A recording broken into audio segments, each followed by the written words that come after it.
Il est 23 h sur RTI 1 et c'est le moment du dernier journal. Voici les titres. Le président de la République a regagné Abidjan cet après-midi. Alassane Ouattara était à Accra, dans la capitale ghanéenne. Le chef de l'État a pris part au sommet extraordinaire des chefs d'État et de gouvernement de la CEDEAO sur la situation sociopolitique en Guinée et au Mali. Pour une pleine participation au développement de l'industrie des arts et du spectacle, le Premier ministre Patrick Achi a échangé ce jeudi avec les acteurs du 7e art et de l'audiovisuel. Les échanges ont porté sur ce qui doit être fait pour permettre à la filière de prendre son envol afin de s'imposer sur le marché continental et mondial. Et puis, pour lutter efficacement contre le grand banditisme, l'opération Épervier 7 a été lancée ce jeudi. Au moins 3000 forces de l'ordre ont été mobilisées pour cette opération qui va s'étendre jusqu'aux vacances scolaires 2022. Voilà pour les titres. Bonsoir à tous. Le président de la République était ce jeudi à Accra. Alassane Ouattara a participé au sommet extraordinaire de la CEDEAO sur le coup d'État en Guinée. Le point de la rencontre avec Viviane Aïma. Obtenir la libération immédiate et sans condition du président Alpha Condé, encore aux mains des soldats putschistes du 5 septembre dernier en Guinée, mettre en place un cadre de discussion pour obtenir des militaires au pouvoir, le retour à l'ordre constitutionnel dans un délai assez rapide, examiner des sanctions à appliquer en cas de refus de la junte militaire de remettre le pouvoir aux civils. Le sommet extraordinaire de la CEDEAO, qui s'est tenu ce jeudi 16 septembre à Accra, au Ghana, s'est penché sur autant de points. Ce sommet se voulait en outre un front uni de tous les chefs d'État de la CEDEAO pour condamner fermement le retour des coups d'État dans la sous-région ouest-africaine, illustré par les 2 coups d'État successifs au Mali, le 18 août 2020 et le 31 mai 2021, puis dans un délai rapproché, le coup d'État en Guinée du 5 septembre 2021. Réunis à Accra, le président de la République Alassane Ouattara ainsi que tous les autres chefs d'État de la CEDEAO se sont longuement concertés sur la mise en place d'une transition en Guinée et qui sera dirigée par une autorité civile. Toutefois, la mesure de suspension de la Guinée de tous les organes de la CEDEAO reste toujours en vigueur. On note par ailleurs que le sommet pour l'heure n'a pas pris de sanctions contre la Guinée. Le président de la République, Alassane Ouattara, a regagné Abidjan en fin d'après-midi. Également, en titre de ce journal, je vous le disais il y a quelques instants, le cinéma ivoirien doit prendre son essor et s'imposer sur le marché national, régional, continental et mondial. C'est en tout cas le vœu du chef du gouvernement qui a échangé ce jeudi avec les entrepreneurs culturels de la filière cinéma et de l'audiovisuel. Il s'agissait pour Patrick Achi de s'enquérir des difficultés qui minent le secteur du 7e art. Sidonie Davila. L'industrie des arts et du cinéma ivoirien sous le feu de la rampe.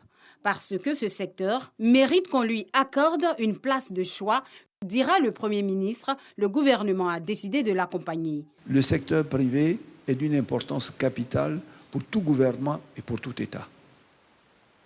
Mais ce secteur privé, s'il est capital, il est important. Il est donc important qu'il soit la prunelle des yeux du gouvernement et que le gouvernement accorde à ceux qui, parmi nous, dans cette société, ont décidé d'embrasser l'entrepreneuriat et le développement du secteur privé comme une activité de leur vie, qu'on leur accorde toute l'attention qu'il faut pour qu'ils réussissent. Parce que s'ils ne réussissent pas, c'est l'État qui est en péril. Le pied dans le plat, les acteurs ont porté à sa connaissance les difficultés qu'ils vivent au quotidien. Ce que nous voulons que le gouvernement fasse pour nous, c'est de nous appuyer financièrement, de nous appuyer au niveau des infrastructures pour que nous puissions exercer notre métier dans de bonnes conditions. On ne peut pas faire un film professionnel chez les voisins, chez un ami, chez une cousine, chez une tante. Il faut qu'on ait l'espace, on ait les hangars de tournage pour que nous puissions réaliser. Si tu écris chez un directeur, il faut qu'effectivement on voit que c'est chez un directeur. Au cours de cette rencontre très conviviale, des engagements ont été pris par l'État pour booster les activités des entrepreneurs culturels, du cinéma et de l'audiovisuel. Une vraie bouffée d'oxygène pour ces derniers. On est vraiment agréablement surpris par toutes les décisions qu'on attendait depuis longtemps, la signature des décrets d'application sur le statut du producteur et tout ça, c'est vraiment des nouvelles qui nous enchantent tous. Le déjeuner d'aujourd'hui, c'est l'étape qui permet ensuite de dire aux autorités, si vous avez une ambition, nous sommes prêts à remplir le contenu. La tutelle est également satisfaite. Nous sommes vraiment sortis de cette séance de travail avec fierté parce qu'il y a des décisions qui ont été prises, il y a des engagements qui ont été pris et cela nous va droit au cœur et nous conforte. Des producteurs, des réalisateurs, des acteurs, tous ont applaudi la vision du chef de l'État pour l'évolution du 7e art et de l'audiovisuel. Une volonté politique présentée à l'entame des échanges. Sur l'instruction de M. le Président de la République, je souhaitais vous recevoir pour vous dire que vous êtes important pour le pays, vous êtes important pour notre jeunesse, pour laquelle vous constituez pour un grand nombre d'entre vous des modèles, qu'il est important pour nous que vous puissiez réussir, qu'il est important pour nous que votre talent puisse éclore et rayonner au-delà de nos frontières pour que vous puissiez faire également rayonner le pays et que l'on sait que pour que cela arrive, il faut que ce soit main dans la main que nous avancions ensemble et que nous puissions prendre le temps de vous écouter, de voir les problèmes que vous vivez pour que dans la répartition des ressources pour aider tel et tel secteur, puisque nous allons aider le secteur privé, vous puissiez également avoir votre juste part. Cette rencontre avec l'industrie des arts et du cinéma ivoirien, la première dans l'histoire, est l'initiative du gouvernement. Elle est inscrite dans une série de rencontres dénommées « À la rencontre de nos champions nationaux ». Afin de mettre en déroute toute velléité d'attaque terroriste et menaces liées à la criminalité sous toutes ses formes, les populations de Côte d'Ivoire sont appelées à collaborer avec les forces de sécurité. Ce jeudi, à Yopougon, l'opération Épervier 7 a été lancée à la place Figues-Gaillot par le ministre de l'Intérieur et de la Sécurité. Au moins 3000 forces de l'ordre ont été déployées sur le terrain à Boussanogo. Je déclare lancer l'opération Épervier 7. Et il s'agit au cours de cette opération de grande envergure de lutter contre la grande criminalité sous toutes ses formes. À la place Figues-Gaillot de la commune de Yopougon, l'opération Épervier 7 a été lancée également en présence du ministre des Transports Amadou Koné, qui a salué les efforts déployés par les forces de l'ordre dans la campagne de sensibilisation contre l'incivisme et les accidents de la circulation. Grâce à nos efforts communs et grâce au travail qui est fait par vos hommes, nous avons réussi à réduire de plus de 25% le nombre d'accidents sur les routes dans le district d'Abidjan et je voudrais vraiment m'en féliciter. Je voudrais donc lancer un appel à l'ensemble des usagers de la route, leur dire que le code de la route est une loi. Il faut respecter la loi. Nous serons de plus en plus fermes. L'opération va s'attaquer entre autres aux zones criminogènes, à la destruction des fumoirs, à lutter contre les installations anarchiques des gares routières, restaurer la tranquillité des habitants et créer un cadre propice aux activités socio-économiques. Pour la réussite de l'opération, le ministre de l'Intérieur et de la Sécurité, Vagondo Diomandé, invite ses hommes à mettre un accent particulier sur le respect des droits de l'homme. C'est le lieu de souligner que les opérations Épervier constituent l'occasion pour les forces de défense et de sécurité de travailler main dans la main pour assurer la quiétude des populations et la stabilité de la République face aux menaces de toute nature. Je voudrais exhorter et encourager l'ensemble des forces de sécurité à demeurer engagées, vigilantes et à faire preuve d'abnégation dans la conduite de leur mission pour le bien-être des populations. Pour ce faire, chers collègues, vous devez continuer à travailler avec professionnalisme, dans le strict respect des droits humains, gage de renforcement de la confiance entre les forces de défense et de sécurité et les populations. Le maire de la commune de Yopougon, Gilbert Kafana Koné, a exprimé la gratitude des populations qui accueillent pour la 3e fois le lancement de cette opération. Notons que l'opération Épervier 6 a permis la destruction de 2364 fumoirs avec l'interpellation de 986 personnes, 9 armes à feu et 8757 munitions saisies. 195 gares anarchiques démantelées et 12 286 motos interceptées au cours des contrôles. Pour l'opération Épervier 7, ce sont plus de 3000 forces de l'ordre qui seront déployées sur le terrain. Je vous donne à présent lecture de cette brève. La Côte d'Ivoire honorée au Mexique à l'invitation du gouvernement mexicain.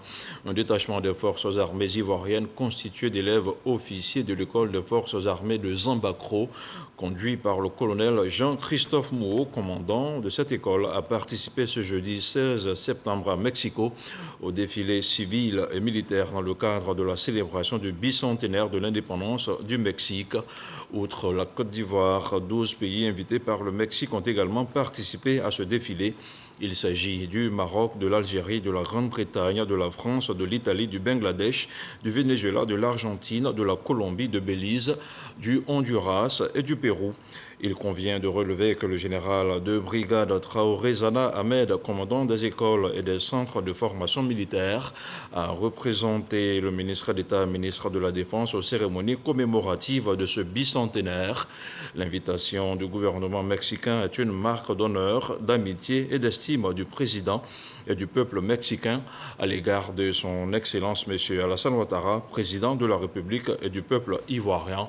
Cette invitation du Mexique et la participation de la Côte d'Ivoire au défilé civil et militaire du bicentenaire de l'indépendance traduit la volonté manifeste des deux pays de renforcer et de diversifier les relations d'amitié et de coopération qui existent si heureusement entre les deux pays depuis le 13 novembre 1975, date d'établissement de leurs relations diplomatiques. La vice-présidente de la BAD, la Banque africaine de développement, est en visite dans notre pays. Atsuko Toda conduit à Yamoussoukro une mission pour s'imprégner de l'état d'avancement du projet de pôle agro-industriel du Bélier dans la capitale politique de notre pays. Elle était accompagnée du ministre d'État, ministre de l'Agriculture, Kobena Kwasi Adjoumani, et la ministre du Plan et du Développement, Niale Kaba. Le point de la visite, le terrain, avec Kader Sogodogo. Beth Danford, vice-présidente de la Banque africaine de développement, BAD, est accueillie à Yamoussoukro par le ministre d'État, ministre de l'Agriculture et du Développement rural, Kobena Kwasi Adjoumani, et par la ministre du Plan et du Développement, Niale Kaba. La BAD veut s'imprégner de l'état d'avancement du projet de pôle agro-industriel de PAI Bélier, un projet qu'elle finance à hauteur de 81 milliards de francs CFA. Le projet prend en compte la riziculture, le maraîcher, le maïs, le manioc, le poisson et l'élevage de porc. Il veut assurer sa production, sa transformation et sa commercialisation. Dans la région du Bélier et le district de Yamoussoukro, le projet mène beaucoup d'actions depuis le démarrage de ses activités.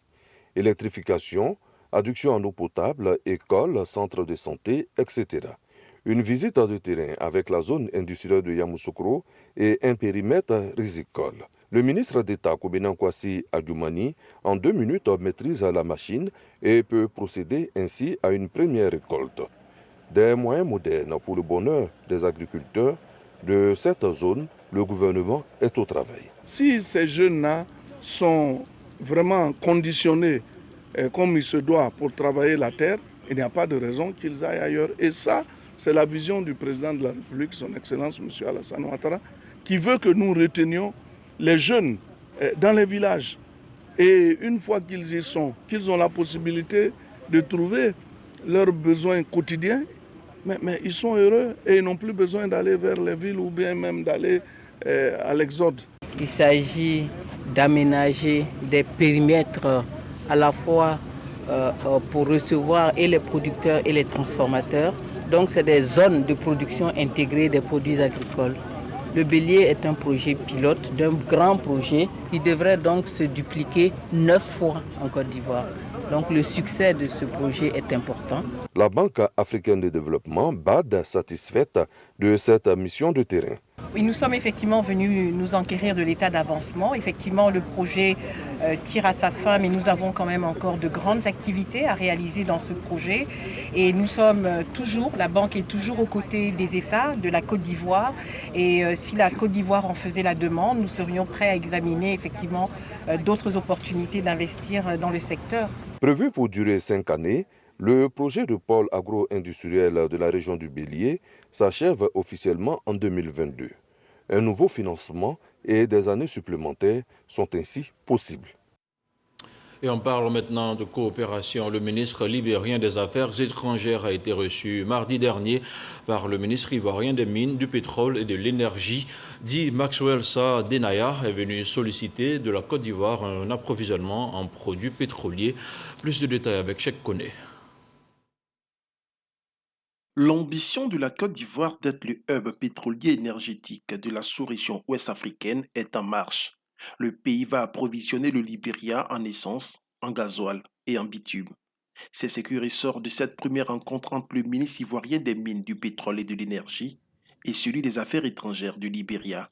Cette première étape a pour but de définir le protocole de la future coopération. Le gouvernement libérien, à travers donc cette délégation, demande à la Côte d'Ivoire d'approvisionner la République du Libéria avec des produits pétroliers, les produits classiques, l'essence, le gasoil et également le bitume.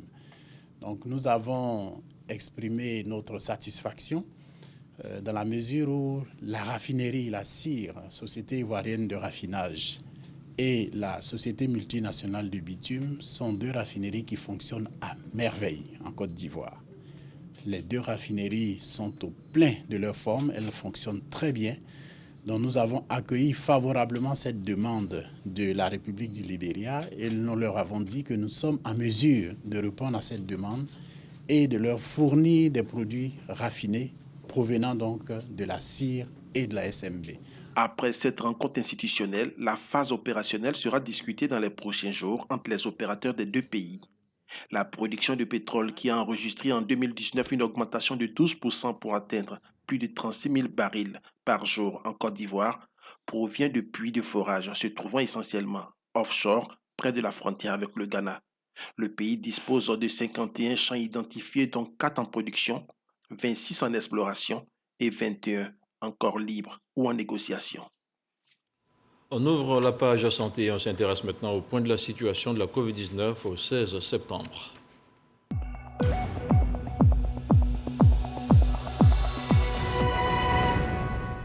Le ministère de la Santé, de l'Hygiène publique et de la couverture maladie universelle a enregistré ce jeudi 16 septembre 190 nouveaux cas de Covid-19 sur 3669 échantillons prélevés, soit 5,2% de cas positifs, 105 guéris et 6 décès. À la date du 16 septembre, la Côte d'Ivoire compte donc 58 531 cas confirmés, dont 56 350 personnes guéries, 546 décès et 1635 cas actifs. Le nombre total d'échantillons est de 964 928. Le 15 septembre, 31 652 doses de vaccins ont été administrées, soit un total d'1 664 954 doses du 1er mars au 15 septembre. Le ministre de la Santé, de l'Hygiène publique et de la couverture maladie universelle invite toutes les personnes de plus de 18 ans à se faire vacciner dans les centres dédiés. Il rappelle que la vaccination contre la Covid-19 est gratuite et volontaire. Le Fonds national de lutte contre le sida vient de lancer un projet.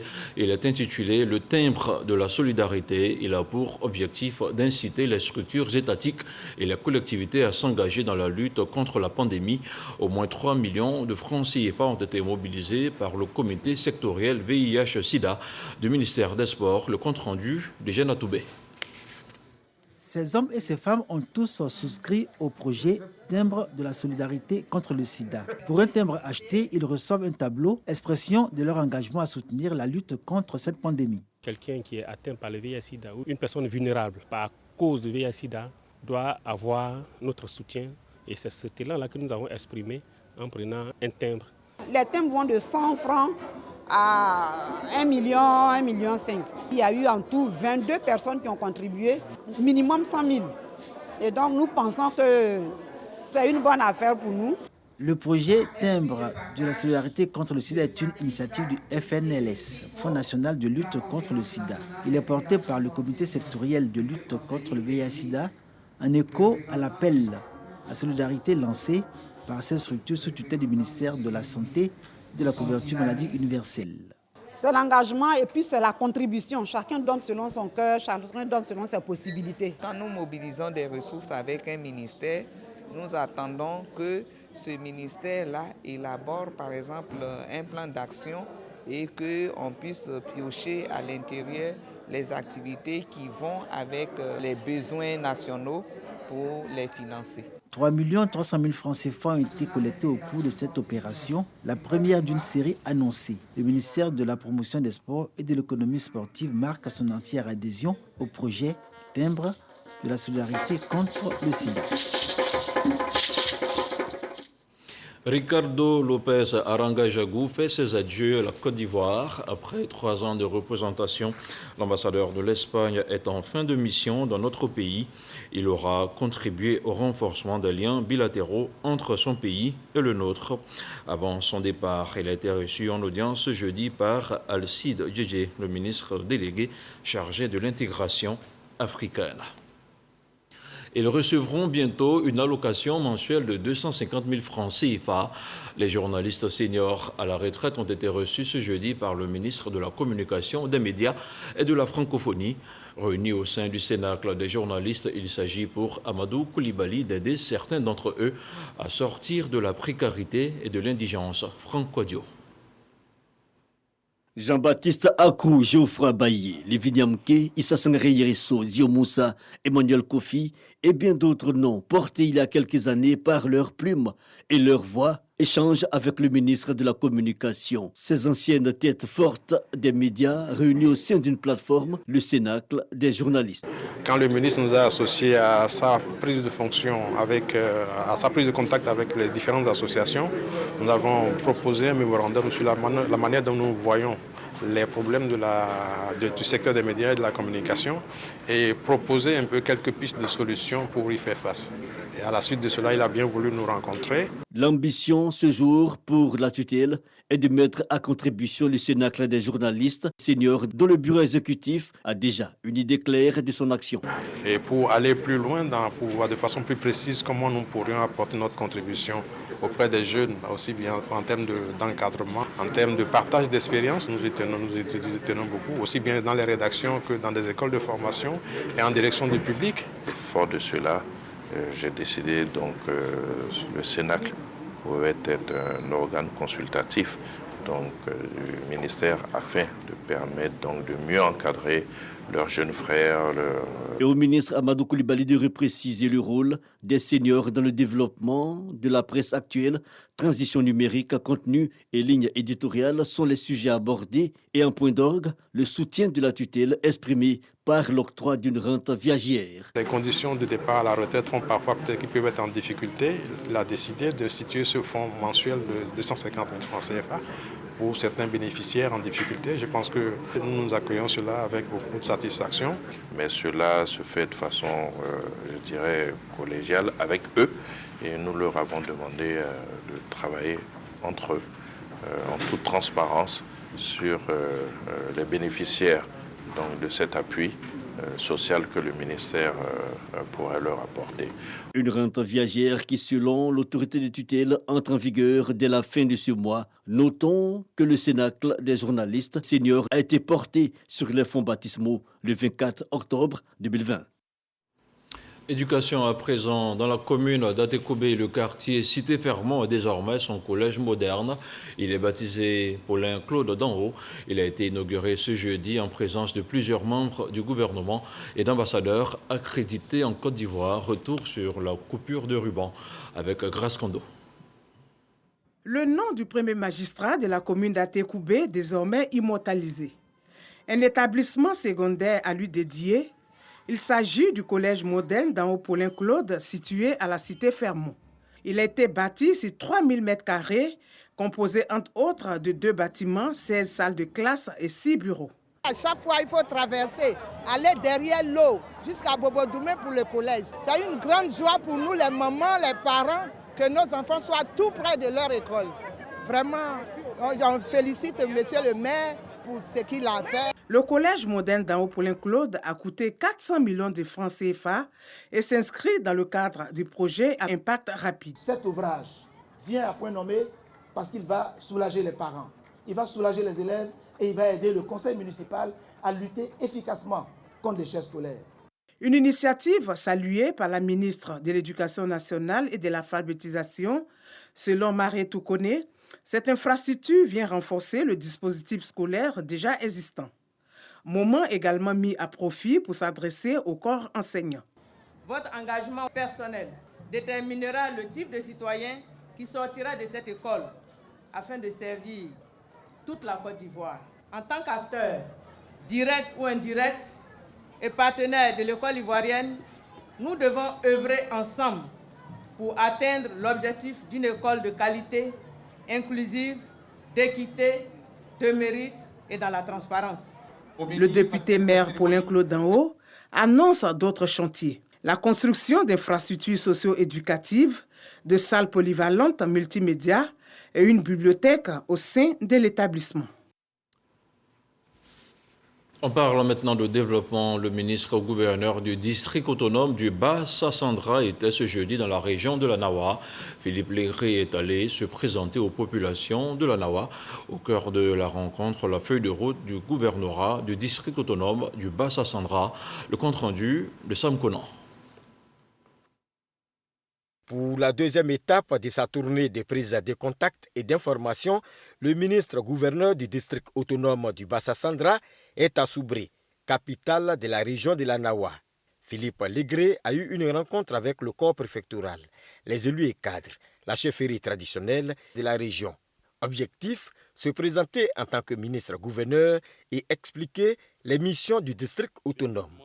Une démarche saluée par la chefferie et les élus. Cet outil de développement qu'on a mis à la disposition de notre district autonome du Bas-Sassandra, nous ne pouvons qu'être contents. Et nous allons donc aider les artisans de cet outil-là à sa réussite. Nous allons l'accompagner dans cette mission que le président de la République, son Excellence Alassane Ouattara, lui a confiée. Et nous profitons pour dire merci au président de la République, merci à sa politique de décentralisation et de déconcentration au niveau de la Côte d'Ivoire. Donc c'est main dans la main que nous allons travailler avec le gouverneur du district pour une meilleure efficacité, non seulement de l'action gouvernementale, mais de l'aboutissement des désirs de nos populations et de bien-être de nos populations. Donc nous sommes très heureux de l'accueillir aujourd'hui dans la région de la Nawa. Le ministre-gouverneur Philippe Légré a également donné les grandes lignes de la feuille de route reçue récemment des mains du président de la République, avant d'indiquer que c'est ensemble que le district connaîtra un développement véritable. Il s'agit de passer dans toutes les régions qui composent notre district à l'effet de leur expliquer les attributions, pourquoi le président a mis en place ces districts-là et dire comment nous allons pouvoir articuler notre collaboration pour qu'on puisse atteindre les objectifs qui sont les nôtres. Philippe Légré annonce la tenue très bientôt des séminaires éclatés dans les 3 régions. Des livres blancs en sortiront et vont constituer des boussoles dans la mise en œuvre des projets de développement. Prochaine étape de cette tournée de prise de contact et d'information, la région du Boclé. On reste à l'intérieur du pays pour parler de la quinzaine touristique ivoirienne qui a pris ses quartiers en pays acquis, notamment à Adzopé, la capitale de la région de la Mai. Le Premier ministre Patrick Hachi, digne fils du terroir et président de cette première édition, y est représenté par le ministre du Tourisme et des Loisirs, Siandou Fofana, qui justement a fait une entrée triomphale sur la place du village de la quinzaine. C'était jeudi dernier. Cette année, le festival de musique urbaine d'Anoumabo était décentralisé à Grand Bassam. Le concert de clôture de la 13e édition a été assuré par plusieurs artistes de renom. Plusieurs partenaires de FEMUA ont été élevés au rang de citoyens d'honneur de la ville par le premier magistrat de la commune. On en parle avec Serge Pacom Didi et Issa Chonayo. Grand Bassam, stade municipal. Plusieurs artistes, dont Kajim, Daphné, Soumbil et bien d'autres donnent de la voix. Nous sommes à la clôture du FEMUA 13.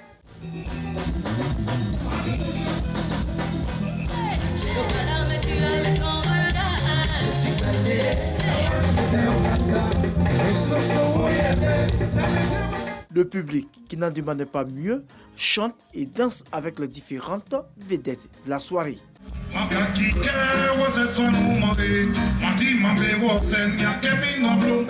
Avant ce concert de clôture de ce FEMIA délocalisé, la mairie de Grand Bassam fait citoyen d'honneur de la ville historique plusieurs personnalités. Nous nous réjouissons de ce que Bassam ait été choisi pour accueillir l'édition décentralisée du FEMUA 13. Cela vient renforcer notre calendrier des activités culturelles. Du fait qu'il y ait un volet supplémentaire qui vient de s'ajouter au FEMUA, qui est le volet sanitaire, et que tout se passe bien et qu'on aille au-dessus de nos espérances en termes d'attente sur les temps de vaccination que nous avons installés au sein du festival, je peux dire que c'est vraiment une satisfaction.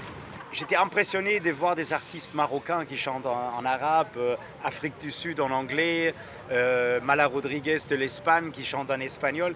Donc je crois que ça montre à la jeunesse qu'il faut avoir une ouverture d'esprit. Et cette ouverture d'esprit est importante parce que ça veut dire j'accepte la culture de quelqu'un d'autre. D'année en année, on voit l'ampleur de ce festival.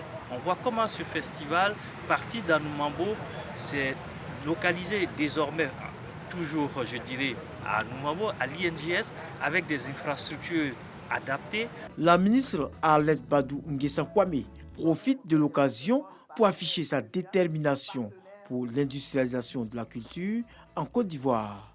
À travers le FEMUA 13, nous avons lancé l'industrialisation de la culture. Nous avons aussi lancé le concept de vivre avec la maladie, parce qu'il ne faut pas s'arrêter, il faudrait vivre avec seulement qu'il faut se faire vacciner. Le FEMUA 13, c'est 20 artistes, 13 pays invités, dont le Sénégal, plus de 5000 vaccinés à la Covid-19.